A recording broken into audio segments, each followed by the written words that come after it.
कृषी प्रधान संस्कृती आणि सर्वाधिक लोकसंख्याक लोकशाही जपण्याची सामूहिक जबाबदारी सर्व क्षेत्राची असली तरी सर्वाधिक टक्का असणाऱ्या कृषी क्षेत्रावर आणि पर्यायाने कृषी पदवीधरांवर अधिक असून संपूर्ण विश्वाचे उदरभरण करण्याची भारतीय कृषी क्षेत्राची क्षमता असल्याचं प्रतिपादन डॉक्टर पंजाबराव देशमुख कृषी विद्यापीठाचे कुलपती तथा महाराष्ट्र राज्याचे राज्यपाल CP राधाकृष्णन यांनी केलं।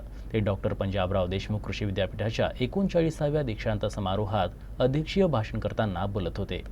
Thank you for giving me the opportunity to speak. तो बहुत अच्छा लगा आज डिग्री जैसे हमें मिला, तो बहुत ग्रेटफुल हूँ कि इतने अच्छे एनवायरनमेंट में हमें आज डिग्री लेने का मौका मिला। और सर के स्पीचेस भी बहुत अच्छे थे, बहुत मतलब इंस्पायरिंग थे हमारे लिए। तो ट्रूली ग्रेटफुल, बहुत अच्छा एक्सपीरियंस रहा। आज डॉक्टर पंजाबराव देशमुख कृषी विद्यापीठ अकोला येथे दीक्षांत समारंभ सोहळा समाप्त झालेला आहे। यात मला PhD ही ॲग्रोनॉमी या विषयात मिळालेली आहे। भविष्यात मी माझ्या मिळालेल्या PhDचा शेतकऱ्यांसाठी जितका होईल तेवढा माझा मनापासून प्रयत्नवंत राहील अशी मी शाश्वती देतो।